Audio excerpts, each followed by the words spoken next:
बिहार की राजधानी पटना क्या सुरक्षित नहीं है? अगर हम डेटा देखें तो आए दिन यहाँ पे क्रिमिनल रिकॉर्ड्स और एक्टिविटी बढ़ती जा रही है। तो सोचिए उन छोटे छोटे गांव का, क्या वहाँ के लोग खुद को सुरक्षित महसूस कर रहे होंगे? कुछ ही दिन पहले यहाँ के एक उद्योगपति जो बीजेपी परिवार के सदस्य भी थे, उनकी हत्या कर दी गई। तो चलिए आज हम इन सारी मुद्दों पे बात करेंगे। इसके लिए मेरे साथ मौजूद है मेरे सहयोगी Noor. Welcome Noor. Thank you. तो नूर, ये जो शुक्रवार रात को गोपाल खेमका का मर्डर हुआ और इसको 65 घंटे हो गए हैं, तो प्रशासन अभी तक क्या प्रोग्रेस की है? देखिए ऋचा जी, गोपाल खेमके की जिस तरीके से हत्या होती है, बिहार की राजधानी पटना में हत्या होती है, ये वाकई बहुत दुखद है जी। और पुलिस प्रशासन लगातार इस मामले पर तफ्तीश करने में जुटी हुई है। लेकिन जैसे जैसे तफ्तीश आगे बढ़ रही है, इसकी सुई जो है, शक की सुई बेऊर जेल की तरफ घूमी है जी। और चूंकि पुलिस अभी स्पष्ट रूप से आधिकारिक बयान नहीं आया है, हालांकि बेऊर जेल में पुलिस प्रशासन लगातार जो भी लोग हैं उनसे पूछताछ कर रही है, लेकिन आधिकारिक तौर पर बयान अभी सामने नहीं आया है। लेकिन इस मामले में पुलिस एक्शन मोड में है। जहां तक मेरी जानकारी है नूर, उनके एक बेटे की हत्या कुछ साल पहले हो चुकी है और छोटे बेटे पे भी हमला हुआ। क्या कोई षड्यंत्र रच रहा है उस परिवार के खिलाफ?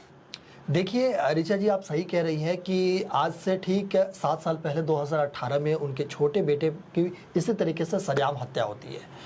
तो आपने जैसे पूछा कि क्या कोई साजिश है, षड्यंत्र है या कोई रंजिश है। हालांकि परिवार के लोगों का इस पर तो कोई बयान नहीं है कि राजिश है या रंजिश है, लेकिन ये ज़रूर है कि जिस तरीके से हत्याएं हो रही है, आखिर इसके पीछे मकसद क्या है। लेकिन ताज्जुब की बात यह है कि आज से 7 साल पहले 2018 में जिस तरीके से उनके बेटे की हत्या होती है और ये मामला और पेचीदा हो जाता है, जो हत्या यानी जिस पर हत्या का आरोप है उसकी भी हत्या हो जाती है। तो कहीं ना कहीं ये एक षड्यंत्र है। तो ये आपसी क्या कोई ज़मीनी विवाद है, व्यापार में विवाद है या कोई दूसरा विवाद है, परिवार के लोग इस पर क्यों नहीं बताना चाह रहे हैं? अगर बताए तब तो प्रशासन इस पर सहयोग करे, लेकिन कुछ ना कुछ मेरे हिसाब से ये कोई बड़ी षड्यंत्र है। तभी जा करके 7 साल पहले उनके बेटे की हत्या होती है और ठीक 7 साल बाद आज गोपाल खेमके की हत्या सरेआम होती है। जी, आपको बता दें कि गोपाल खेमका बीजेपी के भी सदस्य थे। तो आपने अभी जो बेऊर जेल का नाम लिया, तो वहाँ आखिर पुलिस कर क्या रही है?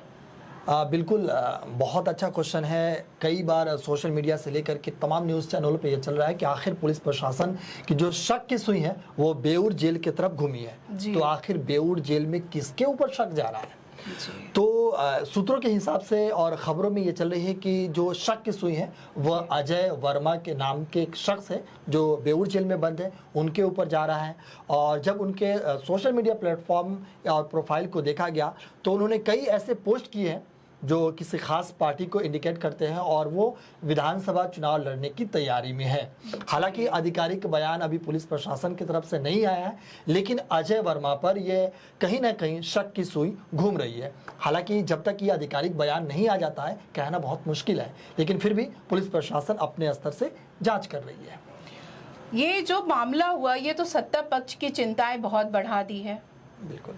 और क्या सच में अब सरकार का काबू नहीं रहा?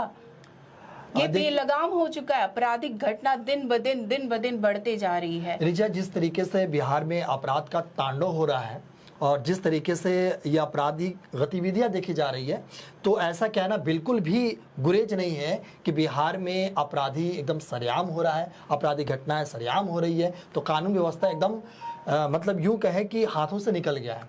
लेकिन जिस तरीके से डिप्टी सीएम ने बयान दिया कि चाहे इस पे कोई भी शख्स हो उसे बख्शा नहीं जाएगा, तो कहीं ना कहीं एक उम्मीद जग रही है कि शायद डिप्टी सीएम का अगर सरेआम मंच से ये बयान आता है तो शायद कुछ संभव है।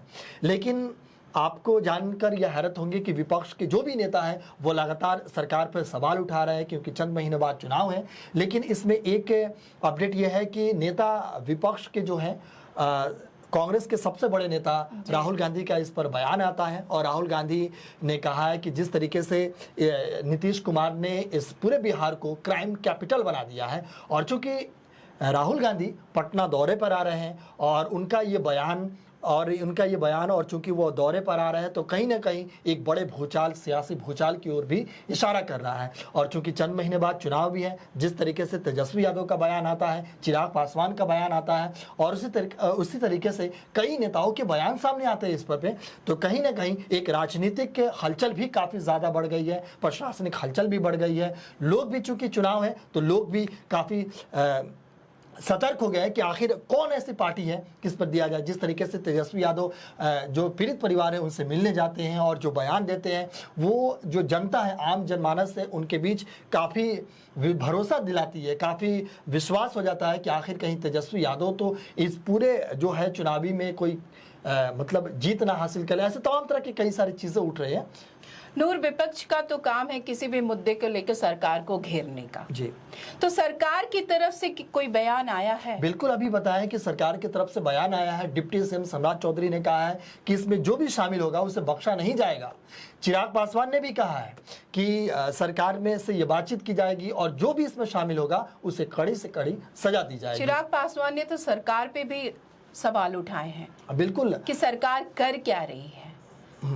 चिराग पासवान ने भी यही कहा है कि आखिर सरकार कर क्या रही है, जो भी चीज़ें इसको फौरन क्यों नहीं इस पर कोई कानूनी कार्रवाई जल्दी की जा रही है, ताकि जो लोगों में गुस्सा है वो गुस्सा कुछ हद तक शांत हो जाए। और ये ज़रूरी भी है जी। क्योंकि अगर इस तरीके की घटनाएं सरेआम राजधानी पटना में होती है और इस तरीके से तमाम तरह के नेता जो सामने आते हैं, तो आखिर अभी तक पुलिस कर क्या रही है, ये सवाल तो उठना लाजमी है। जैसा कि आपने अभी कहा कि बिहार के उन छोटे छोटे गांवों का क्या हाल होता होगा, ये सच बात है कि आखिर क्या हाल होता होगा, क्योंकि जब बिहार की राजधानी पटना में इस तरीके से घटनाएं होती है तो उस बिहार की छोटे छोटे गांवों में किस तरीके की अपराध होती होगी। नीतीश सरकार तो इस घटना के बाद तुरंत एक्शन में आई थी।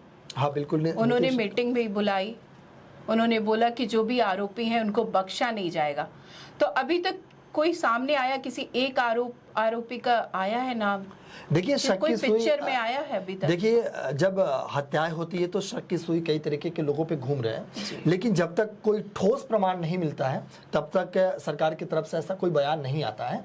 लेकिन जिस तरीके से बयान जो सरकार की तरफ से आ रहे हैं, ये वाकई है कि इस पे कुछ बड़ा फैसला ज़रूर होगा और कड़ी कार्रवाई ज़रूर होगी। लेकिन इसमें सोचने वाली बात है ऋचा कि जिस तरीके से हत्याएं होती हैं और हत्या के बाद जो गोपाल खेमके, उनके भाई जिस तरीके से प्रशासन पर आरोप लगा रहे हैं, ये वाकई बहुत निंदनीय है।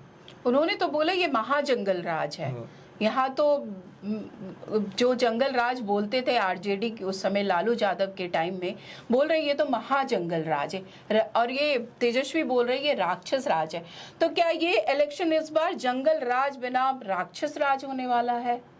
देखिए, इलेक्शन ऋचा जी किसी भी राज्य पे हो, लेकिन मेरा मानना है कि इस बार का चुनाव अगर कानून व्यवस्था के नाम पर होगा, विकास के नाम पर होगा, तो शायद जो पलायन की समस्या है जिस तरीके से नेता उठा रहे हैं, तो ये वाकई बिहार जो पिछड़ा राज्य है वो पिछड़े से विकास की ओर अग्रसर हो सकते हैं। ऐसी घटना से क्या लोगों का विश्वास प्रशासन और सरकार से उठ नहीं जाएगा? बिल्कुल उठ रहा है ऋचा जी, बिल्कुल उठ रहा है कि जिस तरीके से घटनाएं हो रही है, आए दिन घटनाएं हो रही है, इससे लोगों का भरोसा भी डगमगा गया है कि आखिर कौन सी सरकार सही है।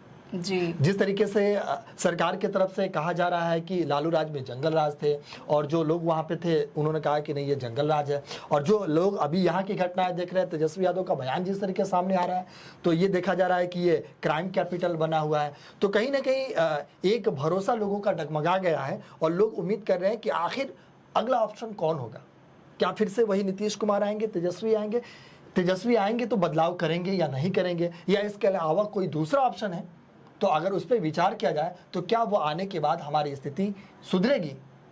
लेकिन मेरा एक यहाँ पे सवाल यह है कि जिस तरीके से आप देखेंगे उत्तर प्रदेश में क्राइम था, जिस तरीके से वहाँ पे घटनाएं होती थी, और योगी आदित्यनाथ के आने पर जिस तरीके से वहाँ पे जो अपराधी है, अपराधी तत्व के, असामाजिक तत्व के लोग हैं, उसमें खौफ का माहौल बना है, तो ठीक उसी तरीके से सरकार को यहाँ एक्शन लेना चाहिए। अब ये नहीं कहेंगे किसकी सरकार हो, नीतीश कुमार भी अगर इस तरीके से सरकार में अगर एक्शन लेते हैं तो ये जिस तरीके से अपराधियों के हौसले बुलंद है, तो ये बहुत बड़ी बात होगी और इस पर लोगों का भरोसा फिर से कायम हो जाएगा। जी नूर, हम आशा करते हैं कि जिसकी भी सरकार इस बार आए वो यहाँ के आपराधिक मामलों में थोड़ा काबू करे, ताकि लोग को विश्वास हो, लोग सुरक्षित महसूस करें क्योंकि अभी लोग का तो माइंडसेट टोटली कंफ्यूज होगा कि हम किधर जाएं, हम किसको वोट दें।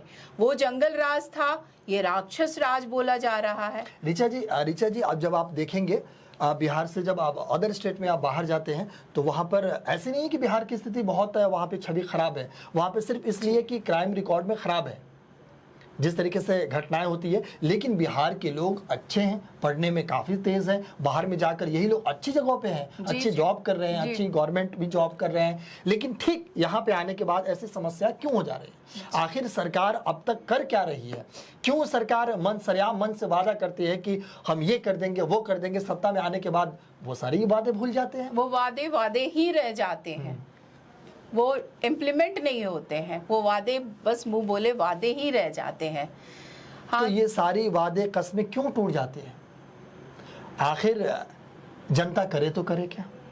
लेकिन जनता के पास भी 5 साल बाद चुनाव का ऑप्शन सबसे आता पहले है। तो जरूरी है नूर कि लोग खुद को सुरक्षित महसूस करें, बिल्कुल सुरक्षित, जो कि अभी लोग नहीं फील कर रहे हैं। वो अभी बहुत असुरक्षित महसूस कर रहे हैं। शायद अब मुझे रात को 12 बजे 10 बजे कहीं निकलना हो तो मैं 5 बार सोचूंगी। जिस तरह से ये आपराधिक मामले बढ़ते जा रहे हैं, अब मुझे सोचना पड़ेगा कि मैं अपने परिवार के साथ अभी निकलूं या नहीं निकलूं। बिल्कुल ये जो माहौल बन रहा है ये लोगों के लिए ठीक नहीं है। तो हम आशा करते हैं कि जिनकी भी सरकार आए ये माहौल बदले, ये आपराधिक मामलों पे लगाम लगे। तो इसी बात के साथ आज का कार्यक्रम हम यहाँ पे एंड करते हैं। Thank you Noor. Thank you Richa. तो इसी तरह आप हमारा वीडियो देखते रहे। अगर आप YouTube पे देख रहे हैं तो हमारा चैनल सब्सक्राइब करें, Facebook पे देख रहे हैं तो पेज फॉलो करें। धन्यवाद।